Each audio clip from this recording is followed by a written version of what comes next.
오늘의 헤드라인입니다. 서울 구로 콜센터 집단 감염으로 인한 확진 환자 수가 계속 늘고 있습니다. 콜센터 직원들이 마스크를 착용하지 않아 피해가 커진 것으로 확인된 가운데 서울시는 민간 콜센터 417곳에 대한 전수조사에 들어갔습니다. 대구시가 대구 경북 지역에 대한 특별 재난지역 선포와 자영업자와 중소상공인 생계자금 지원을 요청했습니다. 더불어민주당과 정부 청와대는 코로나19 추경 예산 규모를 늘리는 방안을 검토하고 있습니다.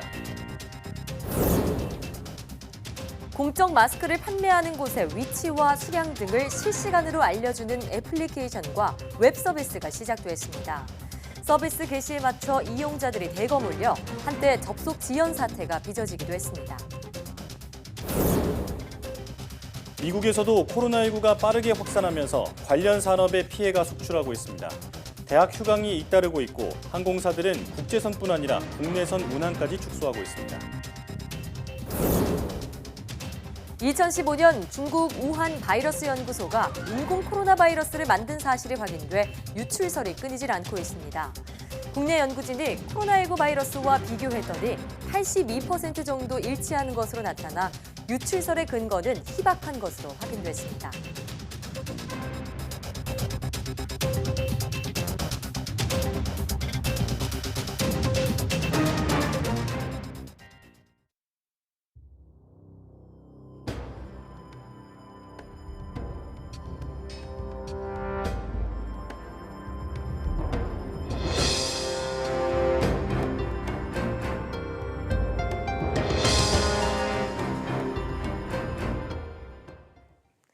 여러분 안녕하십니까? 사이언스 투데이입니다.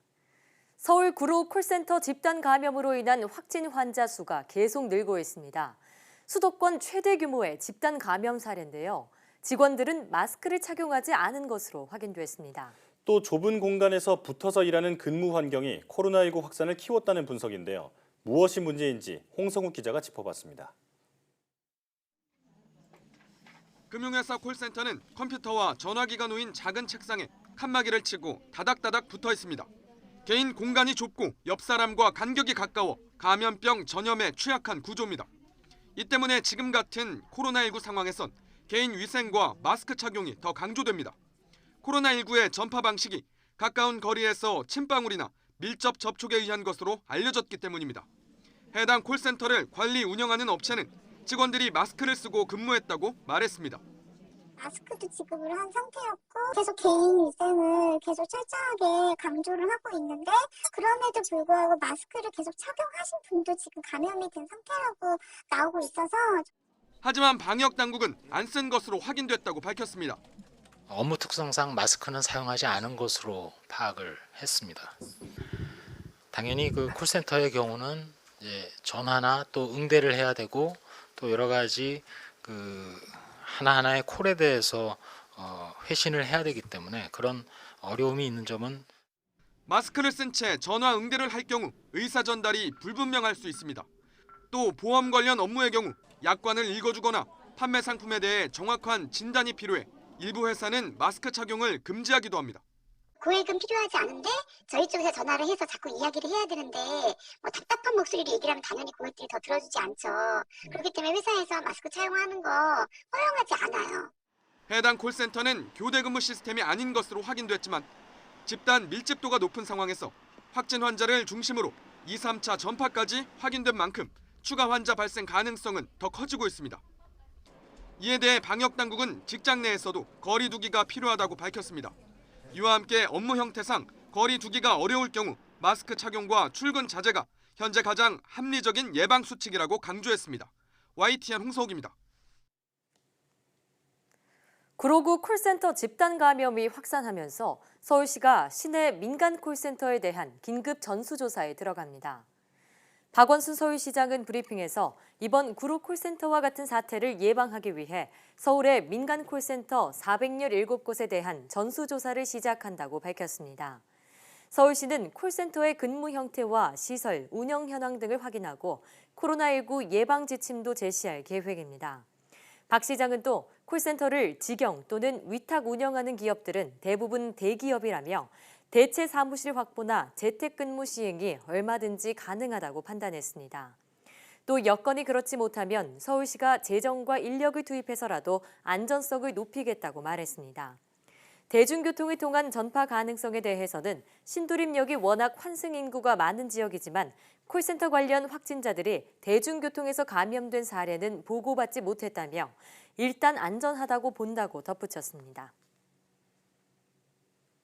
권영진 대구시장이 대구 경북을 특별 재난지역으로 선포해 줄 것을 정부에 공식 요청했습니다. 권 시장은 정례 브리핑에서 대구시의 모든 산업 활동이 멈춰섰고 자영업자와 중소상공인, 일용직 근로자 등은 생존의 위기에 처했다며 이들에 대한 긴급 생계자금과 생존 자금을 우선 지원해달라고 밝혔습니다. 권 시장은 이어 정치권에서 제기된 재난기본소득 도입 취지에 동의하고 환영한다면서도 여야 정쟁으로 무산되거나 선거용 립서비스로 끝난다면 대구 시민에게 큰 실망과 좌절을 주게 될 것이라고 말했습니다. 대구시는 이와 관련해 세금 감면과 금융지원, 긴급회생자금 지원 등을 담은 재난극복 종합대책을 수립해 발표할 계획입니다. 더불어민주당과 정부, 청와대가 교통, 항공, 여행업과 교육, 문화, 서비스 분야의 자금 부족 부담을 덜어주기 위한 대책을 다음 주 안에 발표하고 이를 추경에도 추가 반영하기로 했습니다. 더불어민주당 이낙연 코로나19 국난극복위원장은 당정청 대응회의 이후 이같이 밝히고 국회에 제출된 정부 추경안만으로는 현장의 위기가 진정되기 어렵다고 강조했습니다. 이 위원장은 소상공인과 자영업자의 자금 문제를 완화하기 위한 대책을 정부에 촉구했고 정부도 다음 주 안에 방안을 마련해 발표하기로 했다고 전했습니다. 민주당도 그 가운데 상당 부분을 이번 추경 예산에 추가 반영하기로 했다고 설명했습니다. 이와 함께 당정청은 코로나19 대처에 동참하는 장병의 급식비 증액을 추경 심의 과정에서 논의하기로 하고 약국이 공급하는 마스크에 대한 감세도 검토하기로 했다고 덧붙였습니다. 이런 가운데 코로나19 사태로 피해가 큰 소상공인을 지자체가 직접 지원할 수 있도록 제도 개선이 필요하다는 주장이 나왔습니다. 현재 상황은 전시로 불릴 만큼 긴급하기 때문에 현금 지원이 필요하다면서도 선심성 복지와는 차원이 다르다고 강조합니다. 김학무 기자의 보도입니다. 수도권 신도시에 조성된 상가입니다. 음식점이나 카페를 비롯해 다양한 상점들이 있는데 점심시간에도 한산합니다. 코로나19가 본격적으로 퍼진 지난달부터 눈에 띄게 손님이 줄어 지금은 장사를 포기한 가게도 여럿입니다. 작년부터 경기가 안 좋은 상태에서 올해 코로나가 발생이 돼서 매출도 상당히 하락했고 직원 감축 부분과 임대료 부분도 실질적으로 내기가 힘든 상태입니다. 평소 고객으로 붐비던 시장도 장사가 안 되기는 마찬가지. 신도시의 상가뿐 아니라 구도심의 시장이나 거리에도 장사가 안 돼 아예 문을 닫는 점포가 늘고 있습니다. 소상공인이 12만여 명에 달하는 경기도 화성시는 지자체가 이들을 실질적으로 지원할 수 있게 제도 개선을 정부에 건의했습니다. 당국이 각종 부양책과 지원 정책을 내놓고 있지만 실질적인 대책으로는 한계가 있다는 겁니다. 현재 지자체가 할 수 있는 융자 지원은 불필요한 행정 비용이 많고 긴급 복지 지원도 규정이 까다로워 소상공인에게는 별 도움이 안 된다는 주장입니다. 특별법을 제정해 일용직 노동자 등 취약계층에 대한 생계비 지원 등 직접적인 지원책 마련도 촉구했습니다. 하지만 지금은 평상시의 상황이 아닙니다. 어떻게 보면 전시에 준하는 비상시국입니다. 이럴 때 시민들의 피를 돌게 하는 건 현금성 정책일 수밖에 없습니다. 코로나19 사태가 유례 없이 심각한 상황인 만큼 피해가 큰 계층을 실질적으로 도울 수 있는 제도를 마련해야 한다는 목소리가 나오고 있습니다. YTN 김학무입니다. 코로나19 사태로 유통업계가 직격탄을 맞고 있습니다. 업계에서는 유통업계 생존을 위해 대형마트의 온라인 배송 규제를 일시적으로 해제해주고 면세점 임대료 인하를 촉구하고 있습니다. 박병한 기자의 보도입니다. 코로나19 사태가 시작된 지 한 달여 지난 지금 대형 마트를 찾는 손님들이 눈에 띄게 줄었습니다. 대형 마트의 매출 감소가 이어지자 한국체인스토어 협회는 코로나19 사태 종료 때까지 한시적으로 월 2회 의무 휴업일과 폐점 시간에 금지돼 있는 온라인 배송 서비스를 허용해달라고 건의했습니다. 일부 그 생필품이나 이제 식자재들, 식재료 같은 경우는 일부 소폭 증가는 했지만 그 밖에 이제 대부분의 품목들은 그 매출이 큰 폭으로 이제 하락하고 있는 상황입니다.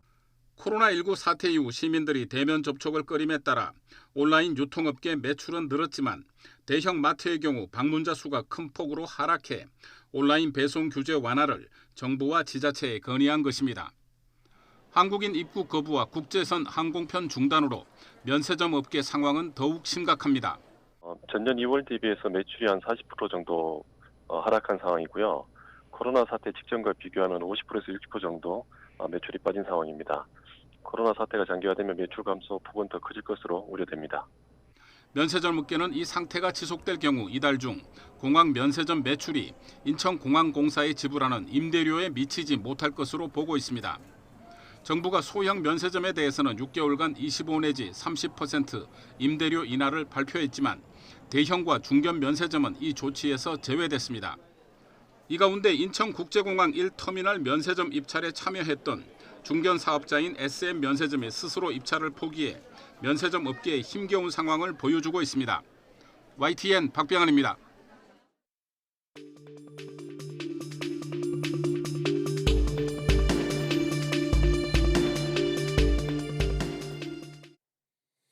코로나19가 중국 우한 바이러스 연구소에서 유출될 것이란 의혹이 끊이질 않고 있습니다. 국내 연구진이 우한 바이러스 연구소 바이러스와 코로나19 바이러스를 유전자 비교로 분석했는데요. 고려대학교 약학대학 김정기 교수와 함께 자세한 내용 알아보도록 하겠습니다. 교수님 어서 오십시오. 안녕하세요. 우한 바이러스 연구소가 미국과 함께 2015년에 사스의 유사 바이러스죠. SHC-014라는 그 바이러스의 인체 감염성을 실험한 바 있습니다. 이 실험에 사용됐던 이 바이러스가 미국과 중국이 인공적으로 만든 바이러스라고 알려져 있는데요. 자, 우선 바이러스를 인공적으로 만든 이유가 뭔가요?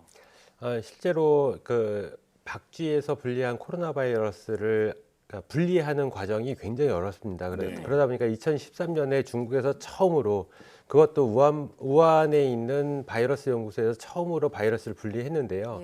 그러니까 그렇다 보니까 이제 실제로 각국에서 많은 연구진들이 유전자는 분리를 합니다. 근데 바이러스를 분리하는 게 어렵다 보니까 유전자 분석을 통해서 많이 보고가 돼 있는데 실제로 2013년도에 우한 바이러스 연구소에서 처음으로 바이러스를 분리를 해가지고 보고를 해서 네이처라고 하는 굉장히 좋은 논문에 보고를 한 바가 있습니다. 네, 그러니까 이렇게 바이러스를 분리하는 연구를 하는 이유가 사스와 마찬가지로 박쥐에서 주로 이런 바이러스가 비롯되기 때문인가요? 그렇죠. 그러니까 과거에 이제 코로나 바이러스 하면 우리가 흔히 알고 있는 감기 바이러스 중에 하나인데 실제로 이게 어떤 그러니까 사스가 2003년도에 나오면서 관심을 갖게 되니까 이에 대한 연구가 계속 진척이 된 거였고요. 그러니까 그런 일환으로 중국에서 계속 박쥐에 대한 연구를 지속했던 걸로 알고 있습니다. 네. 그래서 고려대에서 이번에 SH014 바이러스와 현재 코로나19 바이러스 유전자를 직접 비교 분석했다고 알고 있습니다. 우선 어떤 방법으로 두 바이러스를 비교하셨나요? 근데 그 유전자 염기 서열을 분석하는 것은 그렇게 어려운 과정은 아닙니다. 그래서 이제 보고돼 있는 그 유전자 염기 서열을 가지고 비교 분석을 했는데요. 그러니까 지금 코로나19 바이러스하고 현재 과거에 2013년도 이후에 나와 있던 박쥐 코로나 바이러스와 염기서열 분석을 했더니 실제로 이제 세간에 우한에 있는 바이러스 연구소에서 코로나19가 유출되지 않았을까 이런 의문이 계속 제기됐거든요. 그래서 비교 분석을 했더니 한 82% 정도 일치도를 보였고요. 이 정도 수치면 실제로 그 바이러스가 당시에 그 박쥐 코로나 바이러스가 지금 코로나19하고 동일하다라고 보기에는 다소 어려운 부분은 좀 있습니다. 그럼 보통 몇 퍼센트 일치도를 보였을 때 같은 바이러스다라고 볼 수 있을까요? 제가 개인적으로 보기에는 한 98%에서 99% 정도는 일치를 해야지 여기서 유출됐다 이렇게 볼 수 있을 것 같습니다. 네, 하지만 그 바이러스는 현재 코로나19와 일치도가 한 82%에 불과해서 같은 바이러스라고 볼 수는 없다 이런 분석이신 것 같은데요. 자, 그런데 이 우한 바이러스 연구소에서 보유한 바이러스가 이것 외에, 그러니까 조사 대상으로 삼은 그 2015년도 바이러스 외에 더 있을 가능성도 있지 않나요? 근데 실제로 당시에 이제 논문에 당시에 네이처나 네이처 네. 메디슨에 나온 논문에 기술돼 있는 문장 포함해서 중국에서 최근에 나온에 있는 보고에 따르면, 그러니까 최근에 예. 우한에 있는 질병관리본부 CDC하고요. 예. 지금 논문에 나와 있는 우한에 있는 그 바이러스 연구소하고 네. 당시에 최근에 한 수년 동안 박쥐를 대상으로 해가지고 연구를 많이 했다라고 알려져 있습니다. 예. 네. 그리고 심지어 이거는 과학적으로 검증은 안 됐지만 네. 실제로 연구에 참여했던 사람들이 박쥐의 공격을 당해서 물리기도 했다라는 아. 보고도 있습니다. 예. 그러니까 이러한 과정에서 실제로 2013년도나 아니면 15년도에 나와 있는 논문에 나와 있는 그 바이러스 이외에도 예. 상당히 다른 바이러스들이 실제로 공존했을 가능성이 있고 네. 여기가 실제로 그게 화난 시장하고 그리 멀지 않거든요. 그 바이러스 연구소가요. 네네. 그렇다 보니까 이게 실제로 화난 시장에서 어떤 박쥐를 먹었거나 접촉을 했거나 이런 과정뿐만 아니라 네. 당시에 그 우한에 있는 CDC나 아니면은 바이러스 연구소에서 유출될 가능성도 있다라는 예. 그런 개연성을 배제할 수는 없다 이렇게 생각을 하고 있습니다. 그렇군요. 네. 자, 어쨌든 조사 대상으로 삼은 바이러스는 2015년도에 만들어진 SH014라는 그런 바이러스입니다. 지금 코로나19가 발생된 게 2020년, 19년이라는 걸 비교해 보면 한 5년 정도의 시간이 지난 건데 혹시 그 5년 전의 바이러스가 5년이라는 시간이 지나는 동안 좀 돌연변이를 일으켜서 현재의 바이러스가 됐을 가능성은 없을까요? 완전히 배제할 수는 없습니다. 예. 과학적으로 80%대의 일치도를 보이는 게 거의 100%로 갈 가능성은 그렇게 많지는 않습니다. 그러니까 네. 실제로 그 당시에 논문에 나와 있는 바이러스가 이렇게 변이를 해서 유출될 가능성이 있다라는 거는 가능성 굉장히 낮을 걸로 보고 있고요. 예. 뭐 저뿐만 아니라 세간에서 우려하는 것처럼 당시에 다른 박쥐에 있는 다른 바이러스들이 접촉을 통해서 유출될 가능성은 완전히 배제할 수는 없다. 근데 네. 이것도 실제로는 검증이 필요한 부분이라 감히 단언해서 이렇게 말씀드리기는 다소 어렵군요. 어렵다 이렇게 네. 말씀드리고 싶습니다. 이 SHC014라는 바이러스가 그러니까 이제 돌연변이를 일으켜서 지금의 코로나 바이러스가 되기는 좀 어렵다라고 이제 보고 계시는 거고요. 자, 그런데 지금 이제 세계적으로 퍼지고 있는 이 코로나19의 돌연변이에 대해서는 충분히 예측을 할 수 있을 것 같습니다. 지금 아직 발생한 지 2개월 정도긴 한데 코로나19의 앞으로의 돌연변이 그 변화 가능성에 대해서는 어떻게 보고 계신가요? 이게 코로나19 바이러스가 코로나 바이러스고 코로나 바이러스는 RNA 바이러스거든요. RNA 바이러스는 교정 기작이 없습니다. 그러니까 DNA 바이러스도 또 다른 예. 부분이 있고요. 근데 또 다른 측면으로 보면은 유일하게 RNA 바이러스 중에서 교정 기작의 일부분이 밝혀져 있는 게 코로나입니다.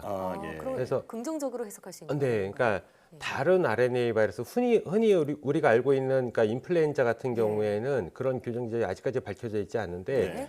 유일하게 세계 최초로 밝혀져 있는 게 코로나 바이러스에서 교정 기작이 있다. 예. RNA 바이러스임에도 불구하고 그런데도 불구하고 이게 바이러스적인 측면에서는 교정 기작을 통해서 교정을 하는 것보다는 본인이 교정을 안 하는 게 오히려 더 낫다라는 얘기가 있습니다. 그러니까 일정 부분 교정 기작을 작동을 하되 너무 교정을 하다 보면 네. 본인이 살 수 있는 환경이 안 맞기 때문에 그거를 일정 부분 조율을 한다라는 게 현재 과학계의 가설이거든요. 예. 그러니까 코로나 바이러스는 일정 부분 어쨌든 RNA 바이러스이기 때문에 교정 기작이 있는데 네. 그래서 변이를 하긴 합니다. 네. 그런데 과거에 아까 말씀하신 것처럼 한 수십 년 전에 바이러스가 이렇게 와서 변이를 통해서 현재 코로나19가 됐다라고 보기에는 글쎄요. 물론 가능성은 있습니다만 그럴 개연성은 좀 낮고요. 예. 그러니까 아마도 어떠한 요인에서 박쥐에서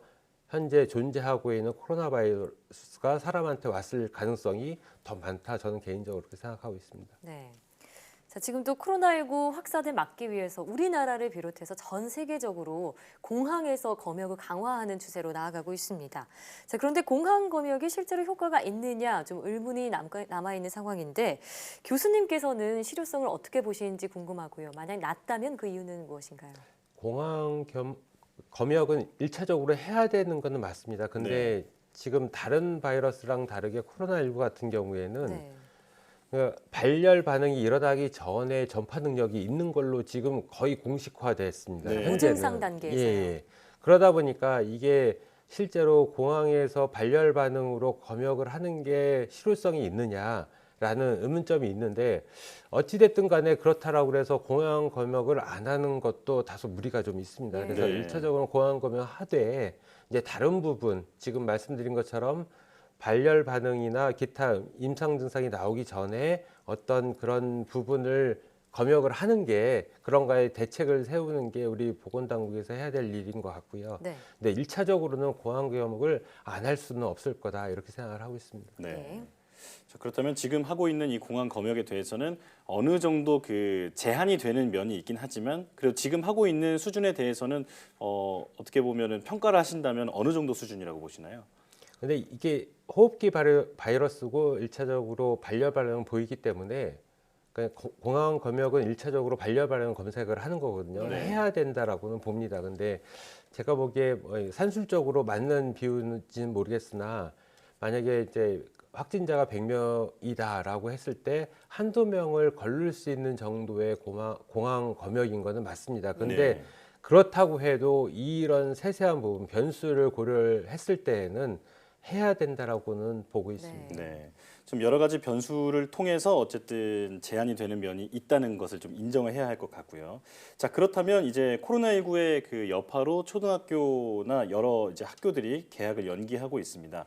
지금 아까 말씀하신 대로 무증상 상태에서의 감염이 가능하기 때문에 2주 후에 이제 방학이 끝나게 되면 지역사회 감염으로 퍼질 수도 있다라고 전문가들이 우려하고 있거든요. 이에 대해서는 어떻게 보고 계신가요? 가장 우려스러운 부분이 이제 개학을 한 다음에 어떤 상황으로 발전이 될까 네. 이 부분은 아무도 예측을 할 수가 없습니다. 근데 이제 그렇다고 해서 이제 유치원 포함해서 초중고등학교를 개학을 계속 늦출 수는 없어요. 그러니까 네. 대학교는 지금 온라인 수업으로 전환을 하고 있거든요. 예. 근데 초중고등학교들은 계속 온라인 강의를 할 수 있는 그런 환경이 안 되고 그렇죠. 제한점이 있다 보니까 이제 여기에서 보건당국이 그리고 교육부랑 협의를 해서 결정을 해야 될 부분이 있긴 한데요. 제 개인적인 의견으로 말씀을 드리면 분명히 개학을 했을 때 어느 학교든 간에 우리나라에서 집단 감염이 발생할 가능성이 굉장히 높다. 이렇게 네. 보고 있습니다. 그래서 이 부분은 보건당국하고 교육부하고 협의를 해서 어떠한 부분에 어떤 그 차관점을 만들어야 되지 않을까 이렇게 생각을 하고 있습니다. 근데 굉장히 가능성은 높고요. 그럴 경우에 이제 부모님 입장에서 가장 가슴 아픈 부분이 자녀에 대한 부분이거든요. 예. 이제 그렇죠. 내 자식들이 어떤 감염병에 노출됐다라고 했을 때 그 사회적인 여파는 지금과는 또 다른 국면으로 가지 않을까 이렇게 생각을 하고 있습니다. 교수님께서 말씀하셨다시피 뭐 부모님이 계속 아이를 집에서 돌볼 수는 없는 현실이기 때문에 언젠가는 개학을 해야 합니다. 그렇지만 이 코로나19 집단 감염의 위험성은 존재하고 있다고 말씀해 주셨는데 그러면 이 부모님이나 또 학교, 당국에 당부해야 할 점은 어떤 게 있을까요? 이제 검역 과정을 굉장히 철저하게 해야 되는데 이게 한계가 있습니다. 왜냐하면 이 코로나19의 특성하고 집단 사회, 왜냐하면 초중고등학교는 한 제한된 공간에서 집단 생활을 하고 있거든요. 예. 그러다 보니까 어떤 감염원이 존재했을 때 전파되는 거는 이건 어느 누구도 예상을 할 수가 없습니다. 네. 근데 그렇다고 해서 마냥 개학을 연기하느냐? 또 그것도 현실적으로 또 맞지 않거든요. 그러니까 이 부분에 좀 지금 앞으로 한 2주 정도 남았는데 예. 심도 있게 교육부와 보건당국이 계속 검증을 하면서 이게 가장 앞으로의 변수의 가장 핵심적인 요소거든요. 그래서 이 부분을 좀 교육부하고 보건당국하고 심도 있게 검토를 하고 또 기타 다른 전문가들의 의견을 반영을 해서 결정을 해야 되지 않을까 이런 생각을 하고 있습니다. 한편 이 구로 콜센터 집단 감염 사태로 정부가 좀 밀집돼 있는 그런 사업장에서의 코로나19 감염을 막기 위해서 가이드라인을 내놓겠다고 밝혔습니다. 예전에 교수님께서 지적하신 뭐 노래방이나 PC방 등 이런 관련 부분도 다 포함된 내용으로 알고 있는데 실효성이 얼마나 있을 거라고 보시나요? 글쎄요. 지금 어떤 사안이 발병했을 때 보건당국이 대처하는 건 좀 늦다고 생각을 하고요. 그러니까 이게 지금 어떻게 보면 약간 공허할 수도 있지만 보건당국에서는 앞으로 발생이 가능할 수 있는 그리고 집단 발병이 가능할 수 있는 요소들을 예. 지금 빨리 찾아야 되는 거거든요. 예를 들면 학교처럼요. 네, 그러니까 지금 아직 학교에서는 나오지 발병이 안 않았죠. 나왔거든요. 예. 그러니까 전문가들이 계속 얘기하는 게 학교가 문제가 있다라고 얘기하는데 그걸 간과하면 나중에 굉장히 위험한 상황이 발생할 수도 있고 네. 그러니까 동전 노래방도 그렇고 PC방도 그렇고 그러니까 이런 발병 사례가 있고 그리고 콜센터도 그렇고 그러니까 이렇게 집단 생활을 하는 데서 계속 문제가 되고 있기 때문에 네. 앞으로의 이런 거에 대한 요소들을 미리 찾아서 선제적으로 대응을 하고 대응책을 마련을 해야지만 실제로 현재는 대구 신천지 건이 완화되는 경향이 있지만 이런 부분을 마저 고려를 해야지 앞으로 우리나라에서 실제로 코로나19가 종식이 되는 그런 결과를 낳을 수 있지 이러한 부분을 관가를 하게 되면 또 다른 제2의 신천지 건이 나올 수도 있다 이렇게 생각을 하고 있습니다. 네. 그러니까 예비적 그리고 또 선제적 조치를 반드시 해야 한다라고 말씀을 해주셨고요. 네. 자, 서울 그 구로 콜센터 집단 감염을 조금 더 들여다 보겠습니다. 마스크를 처음에는 착용했다고 그 직원들이 밝혔지만 나중에 조사를 해보니까 착용하지 않은 걸로 확인이 됐거든요. 그런데 이 마스크를 착용하지 않았기 때문에 이렇게 집단 발병을 한 것인지 아니면 다른 어떤 위생적인 문제가 있지 않았을지에 대해서 궁금합니다. 어떻게 생각하시는지요? 실제로 코로나19의 특성의 문제가 기본적으로 있다고 생각을 하고요. 예. 그러니까 저희 지금 저와 앵커님들 대화하는 이렇게 것도 얘기를 마스크를 나누는 안 거죠. 차고 네. 하잖아요. 그 구로 콜센터 직원들도 직업의 특성상 예. 그러니까 만약에 앵커님들께서 마스크를 착용한다라고 했을 때를 가정을 해보시면 돼요. 그러니까 콜센터 직원들이 마스크를 착용을 하면 그 전화를 받는 입장에서는 잘 안 들리거든요. 그렇죠. 그러니까 반대로 그러면 높게 톤을 해서 말을 해야 되는 상황이 되는 거고 네. 그런 게 기본적으로 콜센터 직원들은 부담스럽다 보니까 마스크를 약간 벗게 되는 네. 상황이 발생을 한 거거든요. 네. 그러니까 이러한 어쩔 수 없는 상황들이 발생을 하면서 실제로 지금의 콜센터, 구로 콜센터의 상황이 나온 거고 이게 코로나19 같은 경우에는 기본적으로 빈말 감염을 유도를 하지만 어떤 특정 물리적인 상황이 오면 공기 전파 양상을 보이거든요. 그러니까 네.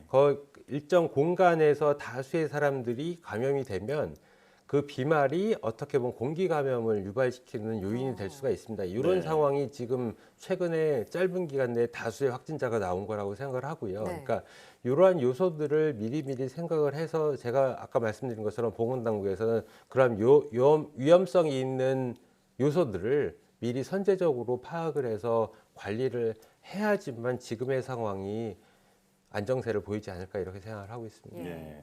자, 그리고 그 콜센터 관련 확진자들이 대중교통에서 감염된 사례는 아직 보고되지 않았기 때문에 지금 그 서울시에서는 신도림역이 그 구로역과 신도림역이 많은 사람들이 지나다니는 역이긴 하지만 아직까지는 안전하다라고 밝혔는데 그래도 좀 조심해야 하지 않을까요?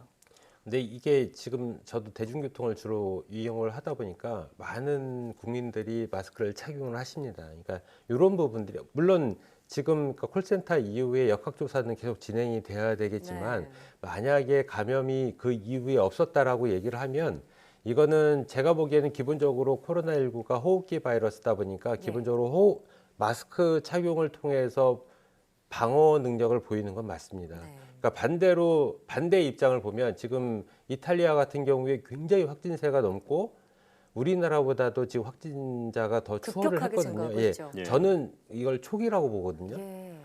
이탈리아나 이란 같은 경우에는 앞으로 이제부터 시작을 해야 하고 미국도 마찬가지고요. 예. 큰 확진세가 있을 거라고 예상을 합니다. 예. 근데 이게 가장 그러니까 대표적인 예로 이탈리아는 마스크를 착용 안 하는 문화가 있어요. 네. 그러니까 호흡기 바이러스는 기본적으로 마스크를 착용을 해야지만 1차적인 방어 차단이 능력이 되죠. 있는데 이런 거를 안 했기 때문에 발생을 했다라고 네. 저는 개인적으로 생각을 하는데 만약에 지금 그 구로 콜센터 뭐 지하철 1호선을 주로 이용을 했다라고 되어 있는데 추가적인 확진세가 없다라고 보면 대부분의 제가 1호선을 주로 요즘에 이용을 하는데 네. 대부분의 국민들이 마스크를 착용하십니다. 예. 그러니까 마스크가 100% 보호 능력이 없습니다. 네. 저는 단호해서 얘기하는데 그럼에도 불구하고 우리가 국민들이 유일하게 기댈 수 있는 일차적인 보호 수단은 마스크거든요. 예. 그러니까 네. 이런 것들이 굉장히 유효하게 작용을 할 수 있다라고 생각을 하고 그것 때문에 실제로는 더 이상의 확산이 없었다. 저는 감히 그런 말씀을 드리고 싶은데 예. 어쨌든 그래서 국민들한테 말씀을 드리고 싶은 게 마스크를 호흡기 감염병이기 때문에 꼭 착용을 하셔야 꼭 착용해야 된다. 한다. 이렇게 말씀을 드리고 싶습니다. 네. 네. 지금 어떻게 보면 우리 국민들의 그 적극적인 참여 덕분에 지금 사태가 그나마 이 정도에서 좀 유지가 되고 있는 게 아닌가 이런 생각이 듭니다. 앞으로도 계속해서 조언 부탁드리겠습니다. 오늘 말씀 잘 들었습니다. 고맙습니다. 감사합니다.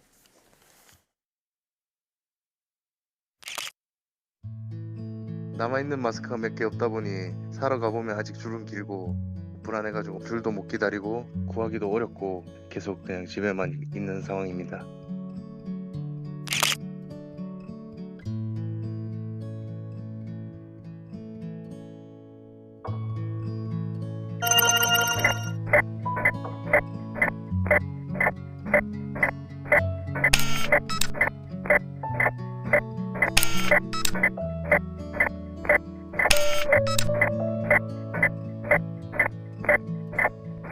Three, two, one.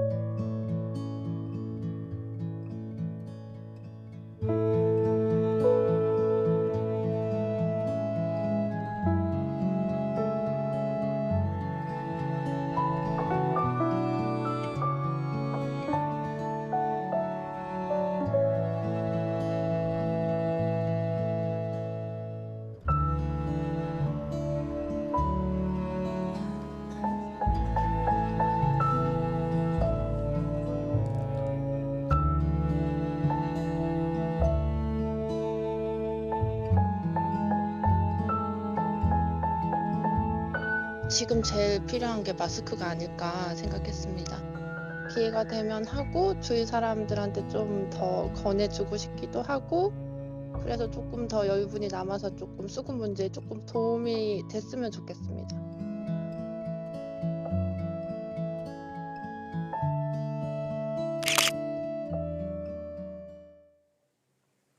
약국과 우체국 등 공적 마스크를 판매하는 판매처의 위치와 판매 수량 등을 실시간으로 알려주는 애플리케이션과 웹 서비스가 시작됐습니다. 한국정보화진흥원은 굿닥과 웨어 마스크를 비롯해 마이마스크와 콜록콜록 마스크 등 개발사 10여 곳이 공적 마스크 판매 현황 등을 알리는 서비스를 시작했다고 밝혔습니다. 이들 개발사는 마스크 재고 현황 정보를 색깔과 함께 4단계로 나누어 제공하고 있습니다. 마스크 재고가 없을 경우엔 회색, 30개 미만일 경우는 빨간색, 100개 미만은 노란색, 100개 이상일 경우엔 녹색으로 표시합니다. 네이버와 카카오 등 포털업체도 각각 자사 지도 앱인 네이버 지도와 카카오 맵을 통해 조만간 마스크 정보를 제공할 예정입니다. 공적 마스크 판매처 위치와 재고 현황을 알려주는 애플리케이션과 인터넷 홈페이지가 서버 폭주로 접속이 막히며 사용자들이 불편을 겪었습니다. 굿닥과 똑딱 등 민간 개발자 측이 마스크 재고 조회 서비스를 개시했지만 해당 웹사이트는 서버 과부하 메시지를 띄우며 접속이 되지 않거나 최신 정보가 반영되지 않았습니다. 서비스 개시에 맞춰 이용자들이 일시에 대거 몰리면서 서버 과부하 현상이 나타난 것으로 추정됩니다. 민간 개발업체 관계자는 심평원 등 정부에서 민간에 데이터가 넘어오는 과정에서 지연 현상이 있었던 것으로 보인다고 설명했습니다. 주요 대학병원들이 마스크 부족으로 곤란을 겪고 있습니다. 의료계에 따르면 삼성 서울, 서울대, 서울성모, 서울아산, 세브란스 등 대형 병원은 모두 마스크가 크게 부족한 상태며 병원협회가 조달청으로부터 하루 약 66만여 개를 배정받아 각 병원에 공급하고 있지만 턱없이 부족한 것으로 전해졌습니다. 이에 따라 서울성모병원은 수술실에서 면 마스크 착용을 검토 중이며 삼성 서울병원도 재고량만으로 이번 주를 버티기 어려운 상태로 전해졌습니다. 서울대병원도 병원협회가 배부하는 공적 마스크로 매일 겨우 버티는 상황이며 세브란스 병원도 3, 4일분 재고만 남은 것으로 전해졌습니다. 코로나 사태로 마스크 착용이 일상화하면서 마스크 후유증을 호소하는 사람들이 늘고 있습니다. 마스크 끈이 귀를 압박하면서 통증이 생기기 때문인데요. 마스크로 인한 귀 통증을 해결하는 방법을 정혜윤 기자가 전해드립니다. 코로나 사태 이후 마스크 착용은 이제 일상이 됐습니다. 마스크를 오래 쓰면서 귀 뒤에 통증을 느끼는 사람들이 많아졌습니다. 마스크 줄이 귀 뒤 근육을 계속 압박하면서 나타나는 현상입니다. 통증을 줄이려면 반창고나 일회용 밴드를 반으로 잘라 귀 뒤에 붙이면 효과가 있습니다. 플라스틱이나 종이 빨대를 적당히 자른 뒤 반으로 갈라 마스크 줄을 끼워주면 완충작용을 해 통증이 줄어듭니다. 귀에 있는 혈자리를 압박해주는 것도 도움이 됩니다. 바로 귀 아랫부분 오목한 곳에 있는 예풍혈을 검지 끝으로 30초 정도 지그시 누르거나 문질러주면 됩니다. 예풍혈 자체를 마사지를 해주시게 되면 기혈순환에 도움이 많이 됩니다. 그리고 귀에 대한 통증뿐만이 아니라 이명이라든지 두통이라든지 현운이라든지 피로감 등등 여러 가지 증상이라든지 질환의 개선에도 도움이 많이 됩니다. 여성이라면 마스크 줄에 실핀을 연결해 머리카락에 핀을 고정해도 귀 통증을 막을 수 있습니다. YTN 정혜윤입니다.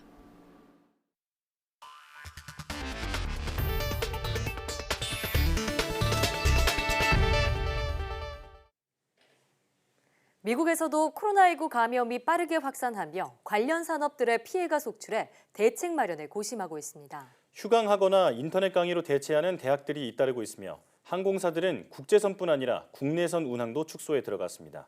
워싱턴 강태욱 특파원의 보도입니다. 수백 명 확진자에 수십 명 사망자가 나오는 등 미국에서의 확산도 하루가 다른 상황입니다. 감염자가 100명을 넘어선 주만도 3곳에 이르고 비상사태를 선포한 주는 10곳이 넘을 정도입니다. 이에 따라 감염자가 나오는 경우 다수가 모이는 학교는 24시간 문을 닫아야 합니다. State put out a regulation yesterday. Any school that has a child that tests positive must close immediately for 24 hours. 대학들도 예방 차원에서 조치에 나서고 있습니다. 사망자가 가장 많이 나온 워싱턴주의 워싱턴 대학과 시애틀 대학은 각각 오는 20일과 이번 달 말까지 수업을 중단하기로 했습니다. 캘리포니아주의 UC 버클리도 오는 29일까지 수업 중단을 발표했고 스탠퍼드는 2주간 온라인 강의로 대체하기로 했습니다. 동부의 아이비리그 대학도 마찬가지입니다. 컬럼비아 대학은 이틀간 수업을 중단했으며 프린스턴과 하버드 대학은 모든 강의를 온라인 강의로 대체하기로 했습니다. 경영상 직격탄을 맞고 있는 항공업계는 국제선에 이어 국내선 운항도 축소하는 상황에 이르렀습니다. 델타항공은 국제선은 25%, 국내선은 10에서 15% 축소하면서 신규 고용을 동결하고 직원들에게도 무급 휴가를 권고하고 있습니다. 아메리칸 항공과 유나이티드 항공도 국제선과 국내선 운항을 10% 안팎해서 줄이기로 했습니다. 이렇듯 피해가 커지고 있는 항공과 여행 등 관련 업계는 트럼프 행정부가 마련하는 대책에 기대를 걸고 있지만 코로나19 사태 자체가 관건이어서 확산의 촉각을 곤두세울 수밖에 없는 상황입니다. 워싱턴에서 YTN 강태욱입니다. 정부는 이탈리아와 이란을 검역관리 지역으로 지정해 입국할 때 특별 검역 절차를 적용하고 있습니다. 정은경 중앙방역대책본부장은 이탈리아와 이란에서 입국하는 사람은 건강상태 질문서를 의무적으로 제출해야 하며 1:1 발열 체크와 자가진단 앱 설치 등 특별 검역 절차를 거쳐야 한다고 밝혔습니다. 이탈리아와 이란에서 입국하는 사람들은 입국 후 증상이 나타나는지 모니터링 대상이 되며 필요한 경우 인천공항 등 검역소에서 선제 격리 후 진단 검사를 받도록 했습니다. 또한 이탈리아와 이란에서의 입국자 정보는 의약품 안전사용 서비스와 해외 여행력 정보 제공 프로그램을 통해 의료기관에 제공해 진료할 때 참고할 수 있도록 했습니다.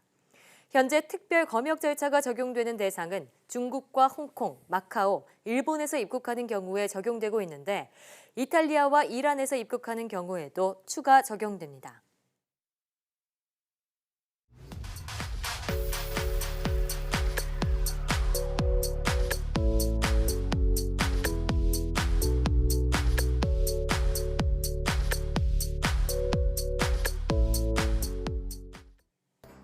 천리안 위성 이비호는 세계 최초로 미세먼지 등 대기오염 물질을 상시 관측할 수 있는 위성이죠. 지난달 19일에 발사돼 얼마 전 정지궤도 안착에 성공했는데요. 천리안 2비호가 안착한 이 정지궤도는 한반도에서 가장 가까운 적도 상공의 궤도인데요. 앞으로 우리나라 해양 관측이 더욱 활발히 이루어질 것으로 기대됩니다. 이르면 올해 10월부터 대국민 서비스가 가능해진다고 하니까요. 천리안 2비호가 전해올 소식 기다려보겠습니다. 사이언스 투데이 오늘 저희가 준비한 소식은 여기까지입니다. 함께해 주신 여러분 고맙습니다.